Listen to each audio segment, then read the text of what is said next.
ഇങ്ങനെ ഓടിക്കണം എന്നൊക്കെ പറയുമ്പോൾ അച്ഛൻ്റെ കാലൊക്കെ വേനിക്കണം എന്നൊക്കെ പറഞ്ഞിട്ട് അച്ഛനെ ഒഴിഞ്ഞു മാറും. അതിന് കണ്ടുപിടിച്ച സൂത്രമാണ് ഈ സീറ്റ്. പിന്നെ ഞാൻ തന്നെ എപ്പോഴും വീട്ടിലൊക്കെ ഒന്ന് ഓടിച്ച് തുടങ്ങി. ഇതാ ആരുടെ അടുത്തും പോയി പറയല്ലേ, ഞാൻ 2ാം ക്ലാസ്സുകാരനാണേ. പിന്നെ ജയിലിൽ പോയി ഉണ്ടേണ്ടി വരും. ഞാൻ വേറെ വണ്ടികൾ ഓടിച്ചിട്ടുണ്ട്.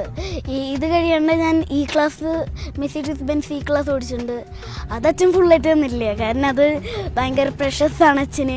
പിന്നെ അതിൽ യാത്ര ചെയ്യാനൊന്നും എനിക്കിഷ്ടമല്ല, കാരണം അച്ഛൻ എപ്പോഴും സ്ട്രിക്റ്റാണ്, അടങ്ങിയിരിക്കുക. ഇതിലാണെങ്കിൽ പിന്നെ അതിൻ്റെ ഉള്ളിൽ പിന്നെ ഭയങ്കര വൈറ്റ് കളറാണ്, പെട്ടെന്ന് ചളിയാവും. ഇതിൽ കറുത്ത കളറായ കാരണം നല്ല കുത്തിമറിയേ എന്ത് വേണമെങ്കിലും ചെയ്യാം. കാരണം ഇതും നല്ല സുഖമാണ്. ഈ കേരളത്തിൽ നല്ല റോഡൊന്നും ഇല്ലാത്ത കാരണം പുറം രാജ്യങ്ങളിലൊക്കെ പോകുമ്പോൾ നല്ല റോഡുകളാണ്. ഇതിന് കണ്ടോണ്ടിരിക്കാൻ വയ്യ. ഗൈസ്, നിങ്ങൾക്ക് ഇതിൻ്റെ ലിങ്ക് വേണമെന്നുണ്ടെങ്കിൽ നിങ്ങൾ ലിങ്ക് നമുക്ക് അയച്ചു തരാം. Okay, by.